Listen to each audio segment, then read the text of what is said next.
চট্টগ্রামের খুলশী থানার একটি বাসা থেকে স্বর্ণালংকার ও টাকা চুরি করে পালিয়ে যাওয়ার দৃশ্য এটি।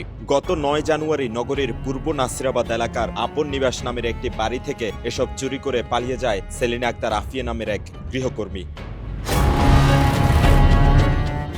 সেদিন বিকাল ৪টার দিকে বাসায় কেউ না থাকার সুযোগে গৃহকর্মী আফিয়া বাসায় থাকা ১২.৫ ভরি স্বর্ণালংকার ও ১ লাখ টাকা চুরি করে পালিয়ে যায়। বাসার কর্তা জানান, বাসা খালি থাকার সুযোগ কাজে লাগিয়ে সে চুরির কাজটি করেছে। ঘরে সবসময় আমার বাচ্চা থাকে, আমাদের থাকে, তো ও সুযোগটা পায় না সে আগে। এবার যখন সবাই চলে গেছি বাসা থেকে, তাকে দেখে একা, তখন সে বলছে এই সুযোগটা সে নিয়েছে। বিকাল কাজটা করছে, ছুরি দিয়ে আমার ড্রয়ারগুলো ভাঙছে, তারপর ওই কাঁটা চামচ দিয়ে লকগুলো ভাঙছে, ভেঙে ওখান থেকে দিয়ে দিয়েছে।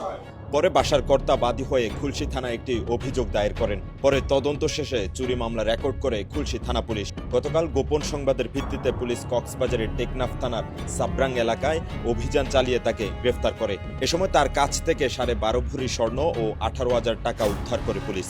এই গৃহকর্মী সেলিনা আক্তার আফিয়া তিনি 12.5 ভরি স্বর্ণালংকার এবং 1 লক্ষ টাকা নিয়ে পালিয়ে চলে যায়।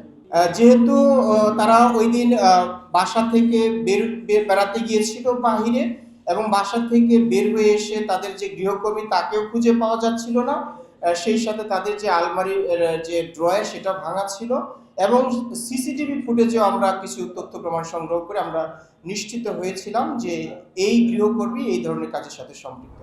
আফিয়া গত 1.5 মাস ধরে গৃহকর্মী হিসেবে ওই বাসায় কাজ করছিল।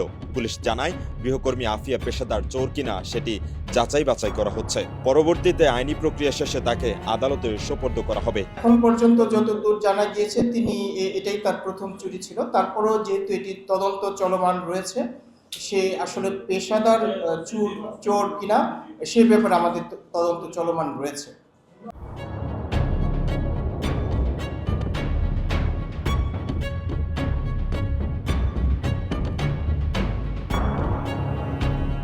গৃহকর্মী রাখার ক্ষেত্রে তার পরিচয় নিশ্চিতে আরও বেশি সতর্ক থাকার আহ্বান পুলিশের। কোনো ধরনের গৃহকর্মী বাড়িতে রাখার পূর্বে অবশ্যই তার পরিচয় শনাক্ত হবে, এবং আমাদের পক্ষ থেকে যে ভাড়াটিয়া যে ফর্ম দেওয়া হয়, সেই ধরনের ফর্মগুলো তারা পূরণ করে আমাদের সংশ্লিষ্ট থানাকে যদি অবগত করে, তাহলে এই ধরনের চুরির ঘটনা, বিশেষ করে গৃহকর্মী কর্তৃক যে চুরির ঘটনা, সেটা অনেকাংশে নির্মূল করা সম্ভব হবে। মেহরাজ হোসেন, কালের কণ্ঠ, চট্টগ্রাম।